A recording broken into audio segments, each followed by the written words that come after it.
16:11 de segundo libro de Samuel dice: y dijo David a Abisai y a todos sus siervos: he aquí mi hijo que ha salido de mis entrañas, acecha mi vida.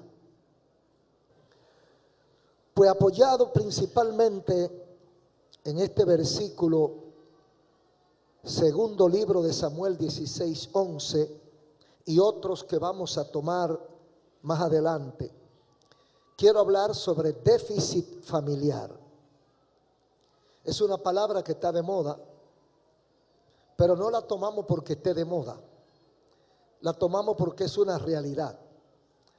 En economía, déficit se define más o menos cuando los gastos superan los ingresos. Cuando yo gasto más que lo que recibo, estoy produciendo un déficit que se puede acumular. ¿A qué se debe el déficit en cuanto a la parte económica? Indiscutiblemente que al manejo incorrecto de los recursos que tenemos o que recibimos. Manejo incorrecto de los recursos que disponemos. Cuando yo no calculo lo que voy a comprar y compro algo que no está a mi alcance, yo voy a generar un déficit, porque estoy gastando más que lo que consigo. Ese déficit se puede acumular o se puede generar por dos razones principales: fracaso en el análisis de la proyección de retorno o mal cálculo de la generación de recursos. Por ejemplo, yo calculo que me voy a ganar tanto. Yo calculo que esa inversión en 5 meses viene de regreso multiplicado. Yo no calculo, como dice la gente del campo, calculo los pollos, pero no el mosquillo. Y yo cogí un préstamo para pagarlo en 6 meses, porque yo digo que en 4 o 5 meses ese dinero retorna acrecentado. Pero ¿qué pasó? No funcionó. El producto que yo hice con ese dinero no tuvo la acogida que yo esperaba que iba a tener. Entonces tuve un problema en el análisis de la generación de recursos. Yo creí que se iba a vender a un ritmo tal, pero la gente no le ha hecho caso al producto que yo inventé. Entonces, ¿qué pasó? Ya yo tengo un dinero prestado que va generando intereses y va acumulando un déficit, porque yo estoy gastando 10,000 pesos diarios y me están entrando 5. Entonces yo voy acumulando un déficit. Jesucristo sugirió que antes de hacer una inversión o de hacer una casa o de hacer cualquier empresa, me siente y fríamente yo haga mis cálculos. Dice: siéntate primero y calcula. Frío, porque a veces uno se emociona y dice: no, eso es un palo. Comprar eso para venderlo a tanto, eso es un palo. Pero ¿qué pasa? Una cosa piensa el burro y otra el que lo apareja. Mientras yo hago eso, hay otro que lo está haciendo también. Y cuando viene a ver, todos han puesto el mismo negocio al mismo tiempo y todos fracasan. Porque la gente, como por moda. Hay unos negocios que nadie lo inventa. Ponga uno en una esquina para que usted vea. ¿Cuántas tiendas de celulares hay? ¿Cuántas bancas hay? Porque alguien puso una cosa de esa y le fue bien.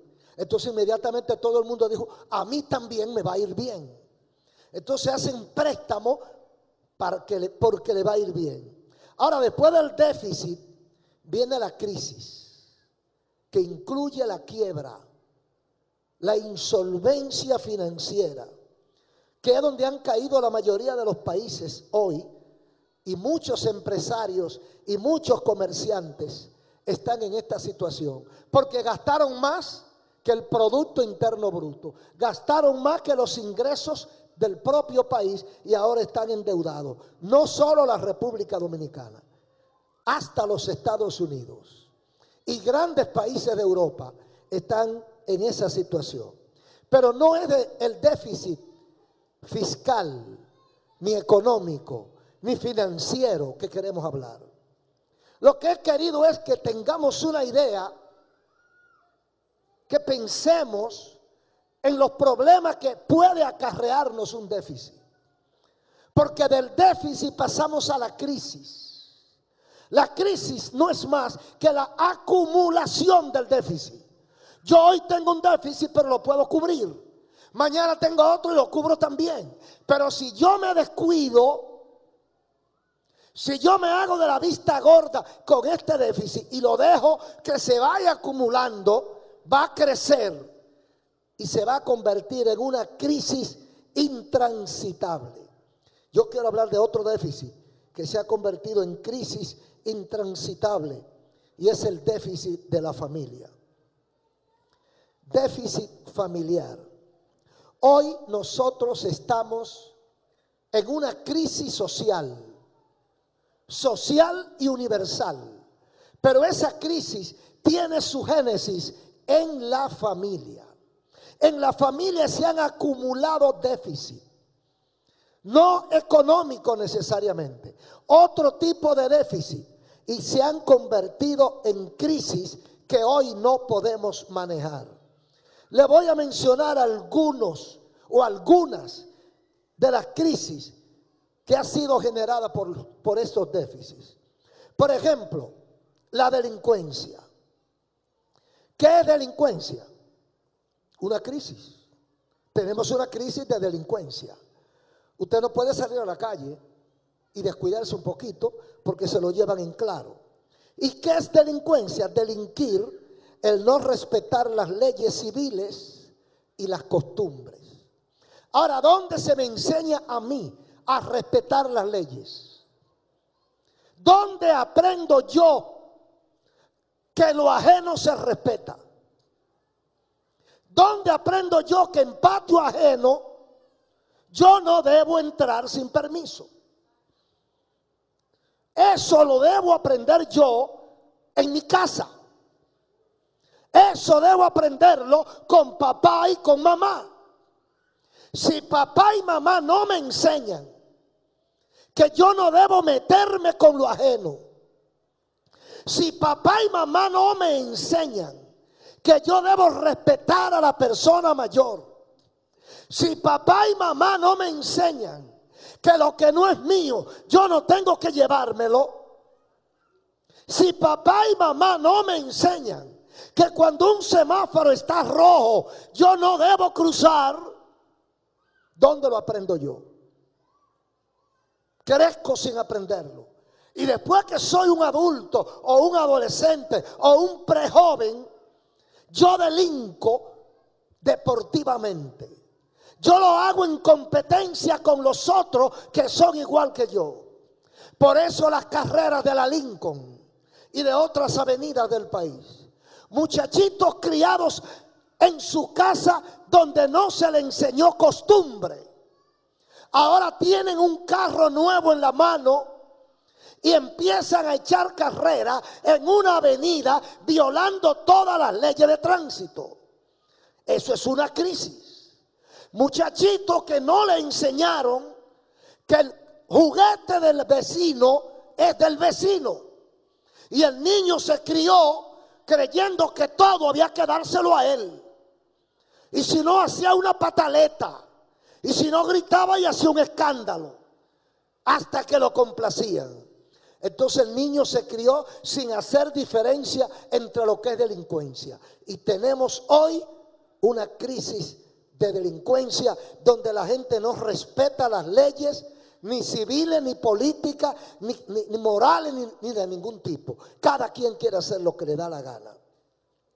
Otra crisis, otro déficit, otra crisis generada por el déficit, tenemos la violencia, que es la aplicación de la fuerza para obtener mis deseos. Una señora va con su cartera muy bonita, y yo que conozco de cartera veo que la cartera es cara. o el celular, un celular caro, un reloj. Y ya yo vi que el reloj, la cartera o el celular son de buena marca, de buen precio. Yo quiero eso que ella tiene. Ella no me lo va a dar. Yo tengo que quitárselo. Entonces yo tengo que violar todo lo que haya que violar para satisfacer mis necesidades o mis apetitos. Donde se le enseña a los muchachos que no debe forzar a la gente más allá de sus deseos. En la casa. Pero para darle costumbre a los hijos en la casa hay que estar ahí. Y yo le pregunto a los padres y madres, no me contesten, ¿está usted ahí? ¿Está usted ahí? Quizá usted tiene razones múltiples, justificadas, pero eso es independiente. La realidad que estamos viviendo es delincuentes y violentos. Y esos delincuentes y violentos deben tener un padre y una madre. Porque si no, no estuvieran en el mundo. Tuvieron un progenitor y tuvieron un recipiente. Alguien que lo tuvo en su vientre y luego lo dio a luz. ¿Dónde estaban ellos cuando él hacía su travesura? En otra cosa. Feminicidio es otra de las crisis generadas por el déficit, que es la falta de respeto, agresión y abuso. No se le enseñó a los feminicidas, no creo que se le enseñó que a las mujeres se respeta, que la mujer, como dice la Biblia, es vaso más frágil. Y como dijo el poeta hace años, no se le debe herir ni con el pétalo de una rosa. Bendito el nombre del Señor. Decía algo que leíamos en estos días, que el hombre de verdad hace llorar a la mujer, pero de alegría. ¿Será eso lo que está pasando? El feminicidio nace en la casa.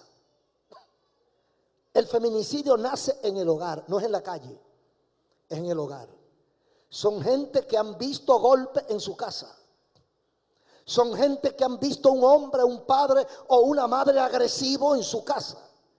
Y para ellos la agresión y la violencia es cuestión normal. Y cuando son adultos la ejercen sin contemplaciones.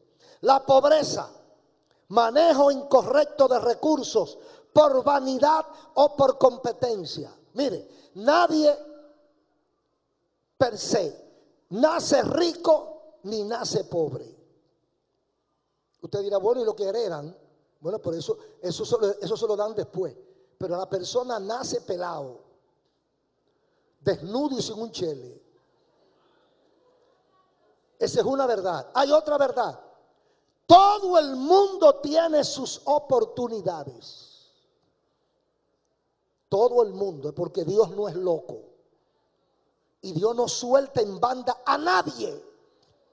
Entonces usted dirá, ¿y por qué hay gente tan pobre, otros tan ricos y otros que están en el medio? Analízalo cómo ha sido la desenvoltura de su vida, el desarrollo de su vida. Hay gente que le dan un empujón y ni así dejan la miseria. ¿Sabe qué es lo que es un empujón? Por ejemplo, gente que juegan, gente que son de la calle, del mundo, no cristiano, porque el cristiano confía en el Señor. Gente que juega y da un palo y se saca una lotería de 50 o 60 millones. A los 3 o 4 años búsquelo cómo está. Más pobre que cuando se la sacó. Usted ahí, ¿qué pasó? Hay otros que cogen $1 millón de pesos prestado al banco. Lo invierten con inteligencia. A los 5 años, hace tiempo que pagaron el millón y tienen 8 o 10 en depósito. ¿Por qué? Inteligencia. Trabajo, porque los vagos no van para ningún sitio. Pero esos son valores que se enseñan en la casa. En la casa hay que enseñarle a la gente que para ganarse el sustento de su vida hay que trabajar. Hay que sudar la frente. Porque eso que usted se está comiendo, alguien se lo ganó.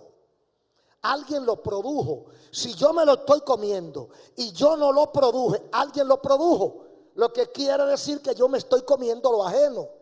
Y si me estoy comiendo lo ajeno, soy ladrón. Porque nadie me va a estar manteniendo a mí así por así. 2 brazos, 2 piernas, 2 ojos, una buena boca, lo mismo que tienen los otros.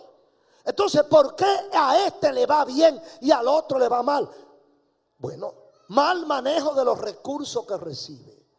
Algunos reciben sus recursos y dicen, mira, la vida es una sola. Hay que gozarla.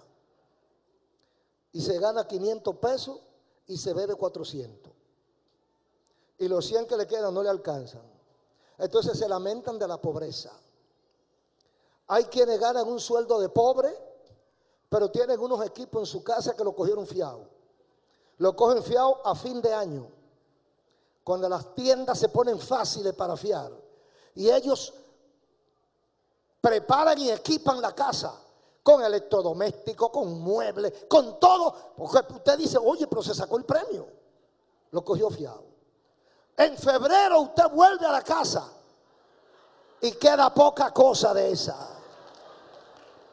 Porque hay gente que no vive su realidad. Quiere disfrutar de lo que no tiene. Entonces maldice el día que nació porque es pobre. ¿Pero por qué es pobre? Porque tú tienes que sembrar. El que no siembra no cosecha. Si tú eres un hombre pobre pero serio, es posible, porque yo conozco 2 o 3 casos así. Es posible que aparezca alguien y diga, mira, yo tengo un dinero que no hay que hacer con él. Y como tú eres inteligente y serio, lo voy a poner en tus manos. Y echa para adelante a quien le ponen el dinero en la mano y el que pone el dinero en la mano. Porque sabe trabajar y no es holgazán. Porque los holgazanes de papi y mami, los que solo están esperando que papi le traiga, que mami le dé, que le llame de una llamadita para que le resuelva el problema, todos los días estarán peor. Pero eso se enseña en la casa donde hay papá y donde hay mamá. Hay otros que son pobres por competencia, porque viven en una competencia. Fulano compró tal cosa, yo tengo que comprarla. Y yo no puedo ir a la iglesia si no compro un vestido así porque fulana lo compró así. Y estos espejuelos que yo tengo puestos, yo ni sé cuánto costaron. A mí no me interesa eso. Lo que me interesa es que funcionen. Pero hay gente que me ve estos espejuelos y me dice, esos no son para usted, varón. Varón, esos espejuelos no son para usted. ¿Y qué pasó, varón? No, varón, que una persona como usted no debe tener un espejuelo barato. Entonces usted tiene que meterse en un lío para comprar un espejuelo que le cueste 50 o 60 mil pesos con ribete de oro y de diamante. Porque fulano tiene un espejuelo así. Usted no debe andar en ese carro que tiene 4 o 5 años. Usted debe andar en un carro del año. ¿Quién te dijo a ti que eso tiene que ser así? Que eso debe ser así. La competencia. Entonces yo tengo que mudarme del sector que vivo, porque fulano de tal, que es más pelagato que yo, se mudó para otro sector. Entonces se meten en unos líos que terminan en una crisis interminable.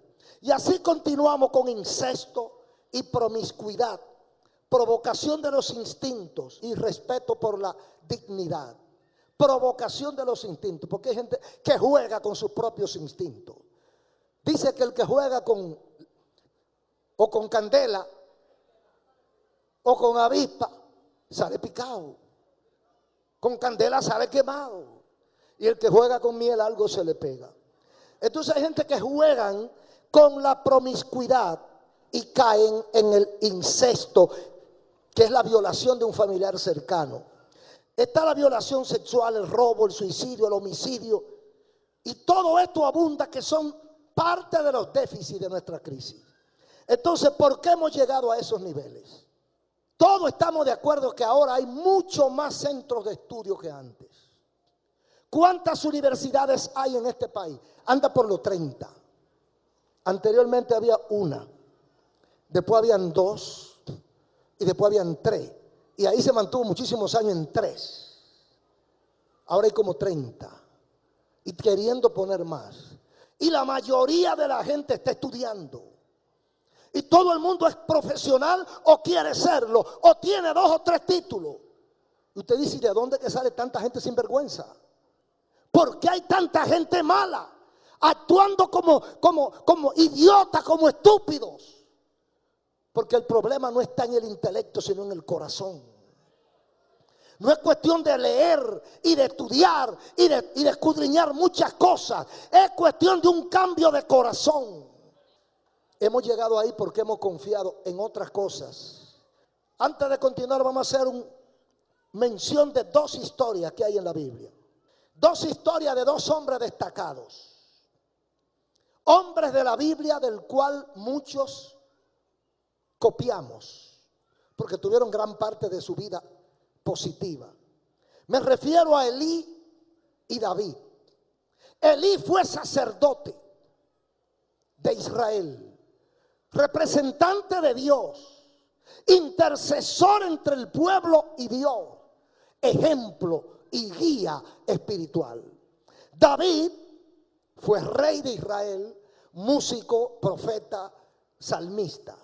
2 hombres destacados, pero los dos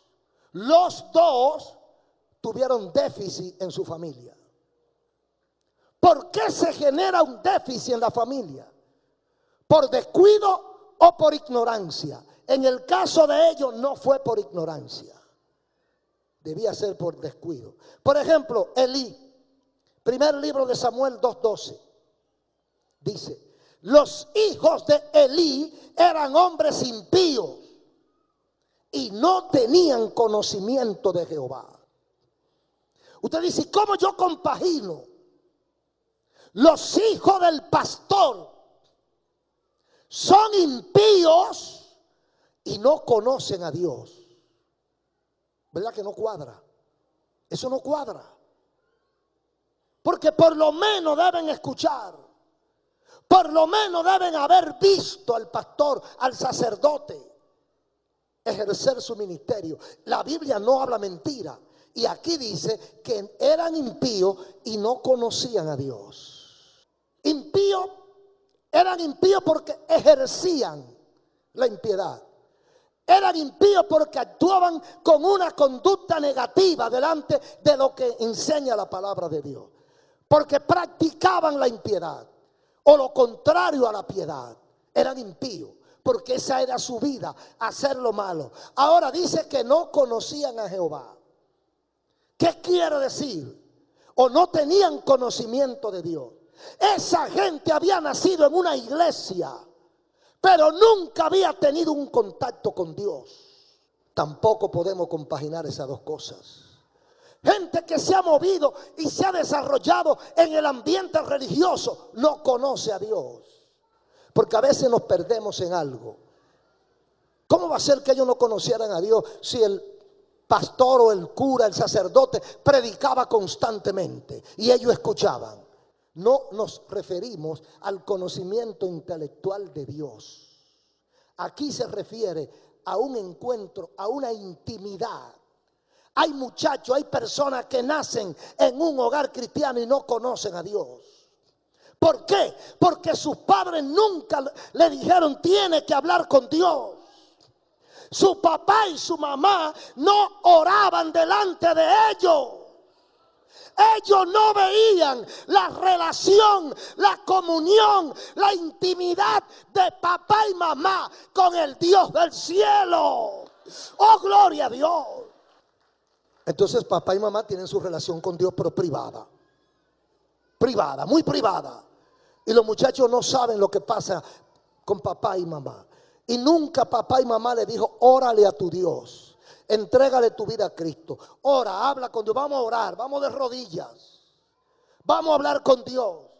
Y cuando los niños comienzan a hablar con Dios, cuando los adolescentes tienen un contacto con Dios, cuando los jóvenes han entrado en una comunión íntima con Dios, entonces conocen a Dios.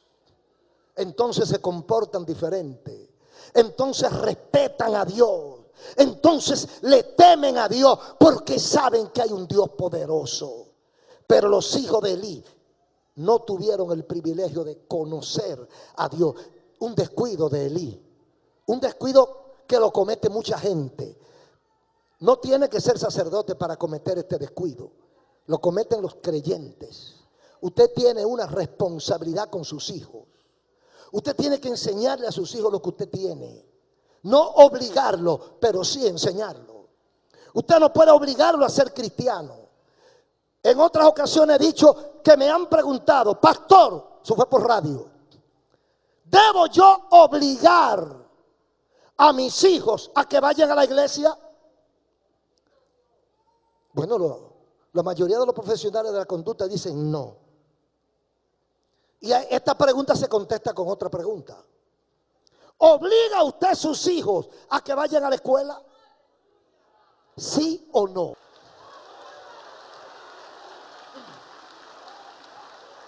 Gloria a Dios. ¿Por qué usted lo obliga a ir a la escuela?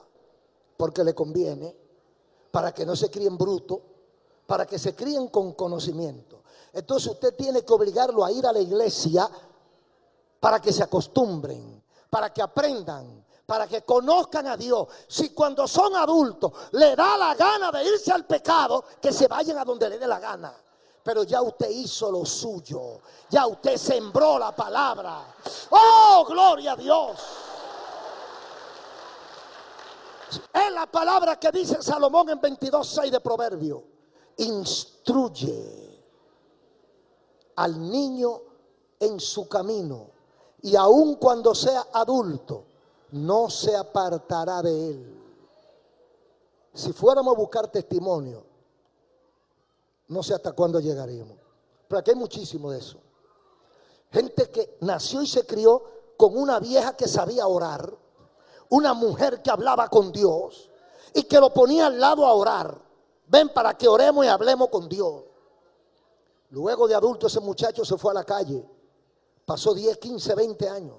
Y aquí han venido más de 4 en esas condiciones. Y me han dicho el testimonio parecido. Yo me fui al mundo, pero nunca se apartó de mí ese temor. Y yo sabía que tenía que volver a la iglesia.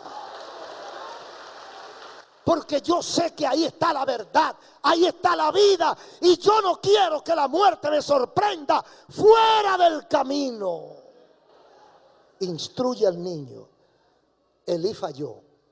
Dice Samuel 2:29, primera. Le dice Dios a Elí: ¿por qué habéis hollado mis sacrificios y mis ofrendas que yo mandé ofrecer en el tabernáculo? Y has honrado a tus hijos más que a mí, engordándolos de lo principal de las ofrendas de mi pueblo Israel. Oh, ay, hermano, ¿qué es lo que está diciendo? Es Dios. Dios le está recriminando a Elí, el sacerdote.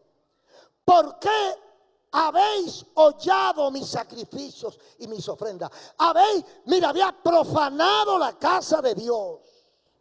¿Sabe por qué? Es lamentable decirlo, pero hay hijos de pastores y de sacerdotes y de diáconos y de líderes de iglesia que creen que tienen una licencia para hacer lo que le da la gana.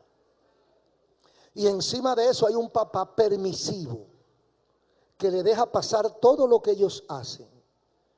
Y encima de eso coge de los cuartos de la ofrenda para complacer los gusticos de sus hijos perversos. Ay, no, que yo quiero unos tenis que cuestan tanto. Ah, no, que papá, que mire, que ese carro que yo tengo ya no me sirve para ir a la universidad porque los muchachos me relajan. Aquí dice, has honrado a tus hijos más que a mí. Eso es muy peligroso, hermano. ¿A quién está usted honrando más que a Dios? ¿A la esposa? ¿Al esposo? ¿A los hijos? Dios es celoso y no le gusta que lo traicionen, poniendo a alguien en su lugar. has honrado a tus hijos. Para ti tus hijos era lo primero. Y hollaste el sacrificio, hollaste y profanaste el altar para complacer los apetitos desmesurados de tus hijos impíos. Y porque los hijos exigían como lo que eran, impíos. Ya dijo anteriormente que eran impíos. Y el impío que es orgulloso, vanidoso y medalaganario, y se antoja de lo que le dé la gana, y papi tiene que conseguirlo. ¿Y dónde lo consigue papi? En la iglesia. Entonces papi tiene que sacrificar el templo. Dice, sacrificar las ofrendas de mi pueblo Israel. Lo lamentable es que hay mucha gente en eso hoy. Es duro, pero es así. Hay gente en el siglo XXI cometiendo el mismo pecado que cometió Elías hace 2000 y pico de años. Dios no juega con eso, hermano. Nosotros no podemos poner a nadie en lugar de Dios, engordándolo con lo principal de las ofrendas de mi pueblo, para complacer sus apetitos desordenados. Así que falló Elí por descuido. Elí tuvo un déficit disciplinario. ¿Y cuántos hogares habrá con déficit disciplinario aquí? Piense usted por unos 30 o 40 segundos. ¿Cómo está la disciplina en su casa? Los hijos de Elí no tenían disciplina. Había que darle lo que pedían. A los hijos hay que enseñarlo a respetar y a conformarse con lo que hay. Usted no se puede volver loco para complacer a un muchachito, porque el muchachito usted lo complace hoy y mañana le aumenta la cuota. Y pasado vuelve y se le aumenta, y mientras usted lo esté complaciendo, él va subiendo. Eso hacían los hijos de Elí. Le hallaron, decía mamá, el lado flaco. Y le daban donde era. Y Elí funcionaba. Y a ellos les gustaba. ¿Cuántos hogares deficitarios en disciplina hay? Que no aplican lo que deben aplicar en la casa. Donde los hijos hacen lo que le da la gana. Que eran los hijos de Elí. Elí no había disciplinado a sus hijos. Pero vamos a dejar a Elí tranquilo. Vamos con David. El déficit de Elí, disciplina. El déficit de David, fidelidad. A su familia, a su mujer. Dice el versículo, dice en 2 Samuel 12, 9 al 11, dice, 12, 9 al 11. ¿Por qué pues tuviste en poco la palabra de Jehová, haciendo lo malo delante de sus ojos? A Urías Eteo heriste a espada y tomaste por mujer a su mujer, y a él lo mataste con la espada de los hijos de Amón. Por lo cual ahora no se apartará jamás de tu casa la espada, por cuanto me menospreciaste y tomaste la mujer de Urías para que fuese tu mujer. Así ha dicho Jehová: he aquí yo haré levantar el mal sobre ti de tu misma casa, y tomaré tus mujeres delante de tus ojos y la daré a tu prójimo, el cual yacerá con tus mujeres a la vista del sol. ¿Qué está pasando aquí en esto que hemos leído? David había cometido un acto de infidelidad, además de otros pecados. Y la fidelidad es un ingrediente imprescindible en la familia. Miren, no hay hombre que tenga 4 o 5 mujeres con hijos que tenga control de su familia. ¿Por qué? Porque no puede. Porque no se puede. Cuando usted tiene 2 o 3 familias, aunque todos sepan que son sus hijos, es raro que usted encuentre uno que los respete. Usted no tiene moral para llamarle la atención. Usted no tiene moral para corregirlo. Usted no estaba ahí cuando él se enfermó. Usted no estaba ahí cuando en la escuela él tuvo un problema. Usted no estaba ahí cuando él se cayó y se dio un golpe. La que estaba era la mamá. Tú estabas donde la otra, o donde la otra, o te fuiste a otro pueblo donde la otra, y tus hijos estaban mirando la cara de mamá. Entonces tú no le puedes llamar la atención. La fidelidad es, mire, algo imprescindible para que haya una familia estable. Oiga, ¿y qué problema tenemos hoy? Usted sabe que hay gente que cree que los hombres evangélicos no somos completos. ¿Sabe por qué no somos completos? Porque nos faltan 2 mujeres a cada uno. Porque son 3. Le tocan 3. La vieja, la mediana y la joven. Cada una sirve para una cosa. Y las 3 sirven para cosas iguales. Entonces el hombre cristiano o el hombre que respeta y se respeta, que se consagró a una familia y que tiene una familia estable, que tiene unos hijos que lo aman, es porque lo veían siempre ahí, en la pobreza o en la abundancia, en el tiempo de enfermedad o de salud, en el momento de tempestad o de bonanza. Papá está ahí. Que viene un ciclón, ahí está papá. Que la tierra está temblando, ¿para dónde corren los niños que tienen padre? Para donde su padre. Pero ¿y qué hacen los niños que no tienen padre? ¿A quién acude un niño o una niña que no tiene papá? Cuando la tierra comienza a temblar, ¿a dónde va? Cuando hay una amenaza de ciclón, cuando hay un problema inminente, cuando alguien la quiere asustar, cuando alguien quiere abusar de ellos, ¿a quién llaman? ¿Dónde está papá? ¿A dónde se ha ido papá? La fidelidad al hogar, la fidelidad a la familia, la fidelidad a la esposa es un ingrediente que no debe faltar o no puede faltar en ningún hogar para que sea llamado hogar. En 15:13 dice: y un mensajero vino a David diciendo: el corazón de todo Israel se va tras Absalón. Entonces dijo David a sus siervos que estaban con él en Jerusalén: levantaos, oiga bien, levantaos y huyamos, porque no podremos escapar delante de Absalón. Daos prisa a partir, no sea que apresurándose él nos alcance y arroje el mal sobre nosotros y hiera la ciudad a filo de espada. Y los siervos del rey dijeron al rey: he aquí tus siervos están listos a todo lo que nuestro señor el rey decida. ¿Quién era la amenaza de David? Su hijo mayor, Absalón. Absalón había conspirado contra su papá. Había hecho campaña sucia contra su padre. Había tratado de destruir la moral de su progenitor. Y ahora el papá sale huyendo. El gran rey David, el general David, sale huyendo de la capital de su reino porque viene su hijo. Yo no sé cuántos padres hay aquí que han salido huyéndole a sus hijos. Eso es triste. Yo no quisiera verlo. Yo no sé qué hacer uno con un hijo que quiera matar a su padre. Pero hay muchos casos de papá y mamá que han tenido que dejar la casa porque su hijo los quiere matar.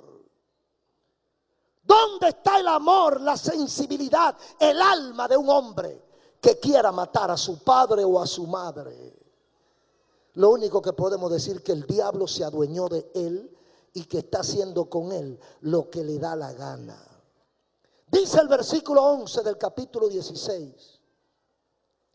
Y dijo el rey, oiga bien hermano y amigo, dijo el rey David: he aquí mi hijo que ha salido de mis entrañas.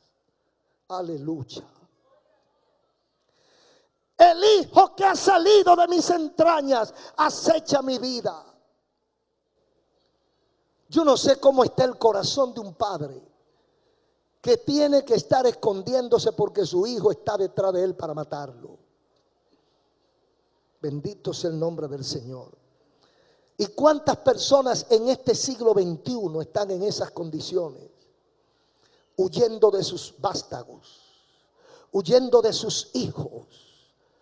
¿Y quién es culpable? ¿Quién es culpable de que Absalón quisiera matar a David? No era Absalón, era David. Él es víctima ahora porque su inconducta, su descuido, su infidelidad hizo que Absalón se levantara contra él. Absalón veía en David un hombre cualquiera, a pesar de que David lo veía como su hijo. Y una de las razones por la cual David, en vez de enfrentarlo, salió huyendo, es porque, mire, no importa qué padre sea, pero es muy difícil para un padre matar a su hijo. David no quería enfrentarse con Absalón. Absalón era un niño lindo, un niño consentido, engreído, malcriado de la casa del rey, el hijo mayor del rey. Y encima de eso, ¿sabe qué dice la Biblia? Que era buen mozo.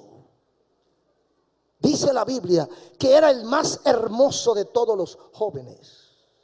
Oiga, hermoso, elegante, galán e hijo del rey. Todo lo power. Ahí no faltaba nada. Lo tenía todo: influencia, poder, dinero, fama, belleza, juventud. ¿Qué más quería? Entonces lo trataron así, en palma de mano. Tenga cuidado con eso. Al niño hay que corregirlo a tiempo. En palma de mano. Y todos los gusticos se lo daban. Ay, papi, que yo quiero la yegua tal. ¿De quién es? De fulano. Llámame a fulano. Fulano, un decreto. Esa yegua le pertenece a Absalón. Ay, papi, que yo vi una muchacha en tal sitio. Ay, qué muchacha que está bonita, papi. Ay, yo quisiera esa muchacha para que sea mi mujer. ¿De quién es hija? De fulano y fulana. ¿Dónde viven? En tal sitio. Manda 2 soldados presidenciales allá que me busquen la muchacha. Y todos los gustos se lo complacían a Absalón. Yo no sé si ustedes han oído una anécdota del policía y el muchacho. Que había un muchacho que siempre le llevaba un regalo a su mamá. Pero el muchacho no trabajaba. Pero siempre le llevaba un regalito a su mamá. Que un reloj, que una pulsera, que un celular. En ese tiempo no había, pero el equivalente. Y siempre le llevaba un regalo a mamá. Mamá nunca le preguntó, ¿dónde lo conseguiste? Mamá nunca le preguntó, ¿quién te lo dio? Ay, mi hijo, tú sí eres bueno. Ay. Y le daba un beso al muchacho y ya. Un día, el muchacho viene con otro regalo. 2 policías. Y esposado. Aquí atrás, esposado. Mi hijo, ¿y qué fue? Y él fue a darle un beso a su madre para despedirse. Y le llevó una oreja. ¡Tan! Una mordida que le llevó una oreja. Cuando tú tenías que corregirme, cuando tú tenías que preguntarme de dónde yo traía eso, tú no lo hiciste. Yo me lo robaba, te lo traía y tú lo recibías. Ahora ya no hay nada que hacer. Oh, bendito Jesús. Absalón era el niño lindo de David. Un día Absalón, cansado de querer y que le dieran todo, quiso el reino. Ahora yo lo que quiero es el trono. Y para conseguirlo tengo que quitar a papi. Y se propuso su empresa hasta quitar a papi. Entonces por eso dice David aquí: mi hijo que ha salido de mis entrañas acecha mi vida. Hay otra ocasión por la cual él dijo que venía alguien insultándolo, pero eso es muy largo, vamos a dejarlo para otra ocasión. Ahora bien, yo pregunto a los que están aquí, a los que nos escuchan de manera muy seria, piense usted si es positivo o negativo lo que voy a preguntar. ¿Cómo está tu familia? ¿Está tu familia en crisis o no está tu familia en crisis? Yo voy a mencionar varias crisis que aparecen en la Biblia. Esta crisis familiar nos afecta a todos, pero como todas las crisis, obedece más bien a un déficit no corregido a tiempo. Cuando usted permite que el muchachito vaya haciendo cosas, va acumulando déficit en su personalidad, en su sentimiento, en su corazón. Va creando la fosa de Milwaukee. Cuando usted le va permitiendo al muchachito, a la muchachita, usted va acumulando esta crisis. Y esta crisis va a explotar en algún momento. La Biblia presenta un orden y unos principios que usted debe saberlo. La violación a estas reglas trae déficit, porque los gastos de la familia son más grandes que las demandas, o los gastos son más grandes que los ingresos y desbordan su capacidad. Por ejemplo, en Efesios 5:22 habla de un déficit jerárquico. Cuando no se cumple este principio, se crea un déficit y una crisis en la familia. Oiga lo que dice: las casadas estén sujetas a su propio marido como al Señor, porque el marido es cabeza de la mujer, así como Cristo de la iglesia. El que no cumple eso que dice ahí, está produciendo un déficit de jerarquía. Dios tiene un orden para cada cosa. Las hormigas tienen un director y todas siguen al director. Las hormigas tienen una reina que es la que se beneficia y ordena. Las hormigas en su ejército tienen unos zánganos, que son unos hormigones, que son mansos, pero que pueden cargar más que las hormigas. Y todos obedecen a la reina. Y usted lo ve y dice, pero hay un hormigón que es más grande que los otros. ¿Y por qué se no acaba con las otras? Porque hay un orden. En la casa, en el hogar. La Biblia habla en Efesios 5:22. Las casadas. Sí, porque el Señor habla de matrimonio. La juntura de dos personas, de varón y hembra, no debe ser si no están casados. Aquí dice las casadas. Todo lo que Dios habla es con las casadas y los casados. Aquí no habla de unión libre. La unión libre no está en la Biblia. Si usted quiere una mujer, usted tiene que casarse con ella. Ah, que no me quiero casar. ¿Por qué? Lo primero es falta de responsabilidad. Porque el matrimonio es responsabilidad. Y en este tiempo la gente no quiere responsabilidad y compromiso. No quiere carga. Quiere ser libre como el viento. La Biblia habla, las casadas estén sujetas a sus propios maridos como al Señor. Y dice más, porque el marido es cabeza de la mujer. Y la comparación que pone es, así como Cristo es cabeza de la iglesia. Hermano, esto no lo escribió un hombre. Esto no lo inventó un hombre. Y nadie le dijo a usted que naciera hombre o que naciera mujer. Usted vino mujer porque Dios quiso. Usted vino hombre porque Dios quiso. Entonces, después que llegamos a este mundo, tenemos que ajustarnos a lo que hay. Aquí dice que las casadas deben sujetarse a sus propios maridos, como al Señor. Usted tiene que obedecer a su marido, porque es que en la casa no puede haber dos cabezas. ¿Usted ha visto alguna cosa que tenga dos cabezas? Bueno, la serpiente, yo no la he visto, pero han dicho que tiene 7 cabezas. Yo no he visto ninguna. Yo pienso que es un monstruo fantasioso. Pero ¿cómo camina un vehículo que tenga 2 guías, 2 timones, 2 conductores? Y cuando uno quiere ir para la izquierda, el otro quiere ir para la derecha. Y ahora, varón, habrá que romper el carro en 2. Así están muchos hogares. 2 cabezas. El hombre dice una cosa y la mujer dice otra, independientemente de la razón que tenga cada quien. Pero no puede haber 2 cabezas. La Biblia dijo que sea el hombre, pero la Biblia no prohíbe que sea la mujer. ¿Sabe cuándo? Cuando el hombre es un pelele.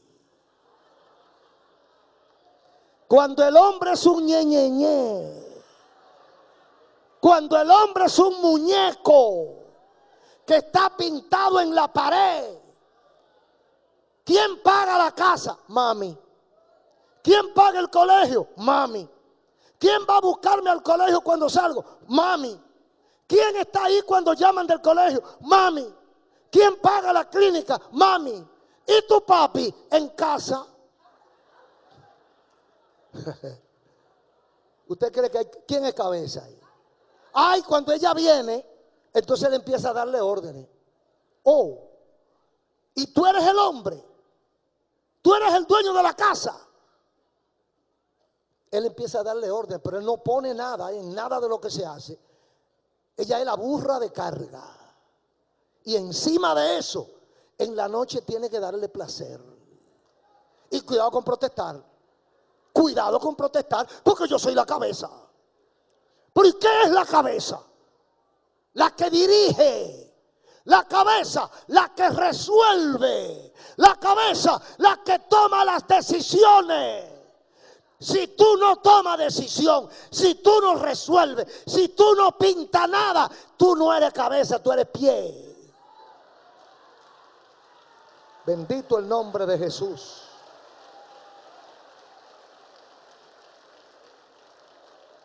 Entonces hay un déficit jerárquico que por razones diversas que no vamos a comentar ahora, la mujer ha tenido que tomar el mando. Y el hombre que dice, la Biblia me da categoría de cabeza. Y dice ella, pero yo soy la que resuelvo. Dos cabezas. Ahí está el pleito, mire, 24/7. Eso es pleito que van y pleito que vienen, porque es que no puede haber dos cabezas. Se está violando el principio bíblico. Segundo déficit en el hogar, déficit de amor. Único vínculo capaz de hacer que dos personas vivan mientras vida tengan juntos. La Biblia dice que el amor cubrirá multitud de faltas. Cuando usted ama a una persona, usted lo ama por encima de las circunstancias. Usted se casa con la muchachita delgadita, bonita, risueñita, elegante y todo lindo. Pero a los 20 años esa muchachita, hasta el pelo se le ha caído, hermano. A los 20 años, después que parió 3 o 4 muchachos, esa muchachita tiene el vientre alterado. Y ya usted no sabe cuándo va o cuándo viene. Porque la protuberancia delantera es mayor que la trasera. ¿Cómo se sostiene si esa no fue la mujer con la cual usted se casó? Porque usted la ama. Y ya usted no ama su belleza física. Usted la ama a ella. Usted se casó con un joven atleta, fuerte, espigado y sin barriga. Todo músculo, ojos saltones y pelo negro. A los 20 años el hombre es calvo, famélico. Ya lo que se le ven son lo que era. Antes era un hombre que caminaba como un guardia alemán. Ahora usted ve que es un hombre que va arrastrando su desgracia. Y el diablo le dice a usted, y todavía tú lo amas. Y todavía ese es el príncipe azul tuyo. Con él fue que me casé. Y yo prometí amarlo, lo amo y lo amaré. Oh, gloria a Dios. Oh, qué grande es el amor, hermano. Cuántas cosas logra el amor. Yo he visto hombres que van cargando a su esposa inválida. Y yo recuerdo un caso patente de un hombre al cual yo le hacía trabajos electrónicos y tenía que ir a su casa. Ese hombre salía a trabajar y volvía al mediodía.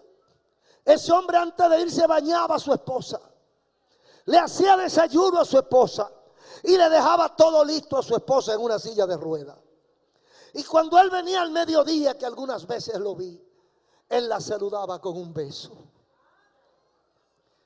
30 años, ya no era ella ni la sombra de aquella de la cual él se había enamorado.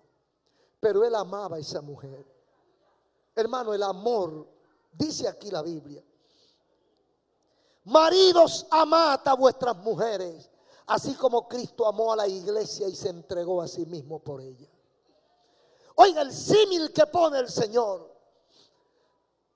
La figura que pone el Señor es Él mismo y la iglesia. ¿Cómo debo yo amar a mi esposa? Como Cristo amó a la iglesia. Como Cristo amó a la iglesia.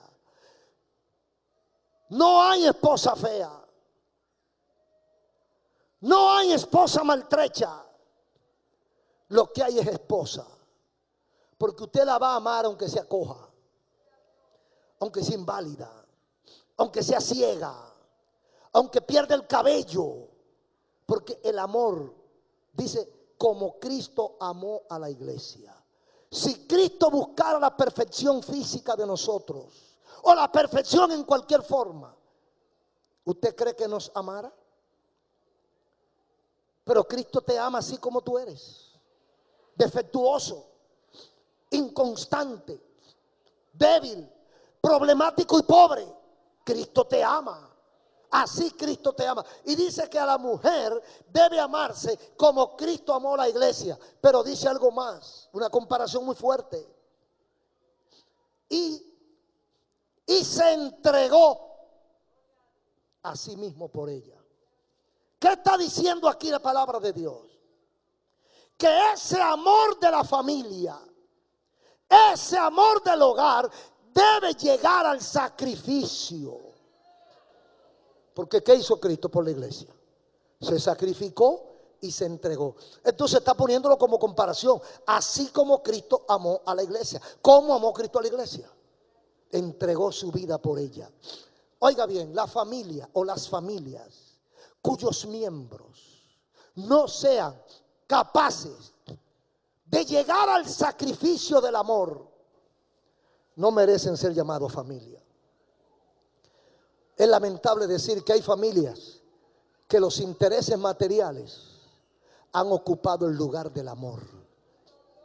Se divorcian porque ya no hay billetes. Pero en la Biblia se habla de una familia con base el amor. Único vínculo capaz de mantenernos juntos. Hermanos y amigos, el amor es sacrificio. Usted debe amar hasta el sacrificio. Ese es el déficit mayor que hay en la familia de hoy. ¿Cuántas familias sin amor? ¿Cuántas familias sin amor? ¿Cuántas familias donde la pareja no se ama?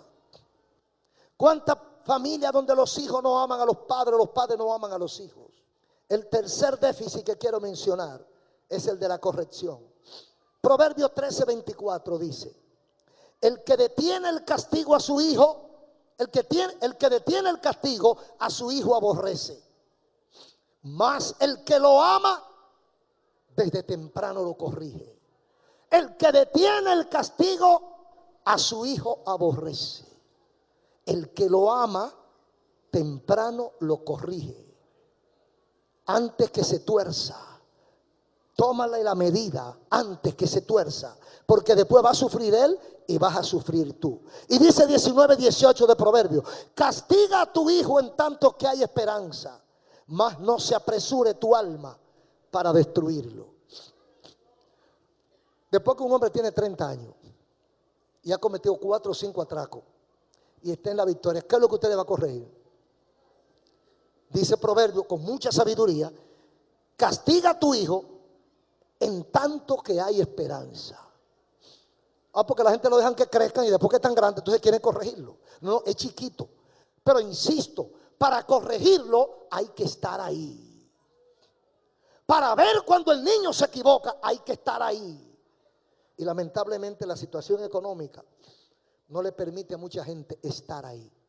Yo le recomiendo que haga lo mejor que usted pueda, que haga lo más que usted pueda en beneficio de sus hijos. Y la cuarta y última déficit, el cuarto y último déficit es la educación. Según Efesios, capítulo 6, 1 al 4, no lo vamos a leer. Hijos, obedeced en el Señor a vuestros padres. El incumplimiento de estos preceptos ha traído el tipo de familia y ciudadanos que hoy tenemos. Hijos, obedeced en el Señor a vuestros padres. Y dice a los padres: padre, no provoquéis a ira a vuestros hijos. Tiene que haber una relación armónica, una relación de amor y comprensión. El hijo tiene que obedecer, pero el papá tiene que dar ejemplo. Hay padres que no merecen que lo obedezcan. Un padre irresponsable, un padre que lo que sabe venir a la casa es a golpear a la mujer y a golpear a los hijos y a exigir la comida caliente. ¿Cómo lo va a respetar su hijo? ¿Cómo le va a obedecer su hijo? Hijos, obedeced en el Señor a vuestros padres. Padres, no provoquen a ira, no abusen de sus hijos, porque el Señor está pendiente. Delincuentes, homicidas, ladrones, matricidas, feminicidas, es la cosecha que tenemos. Producto de hogares con crisis de valores, déficit de valores, hogares sin valores. Yo no sé cuántos de ustedes piensan en estas realidades que hemos hablado. Si se cumplen las reglas establecidas en su hogar, usted tiene una garantía bíblica. Si usted no cumple lo que dice Efesios 5 y 6, capítulos 5 y 6, sobre el hogar, usted tiene problemas. Si sus hijos no le obedecen, usted tiene problemas. Si usted provoca a sus hijos, usted tiene problemas. Entonces, debemos ajustarnos a la palabra de Dios. Y así tendremos una familia. Un aplauso al Señor.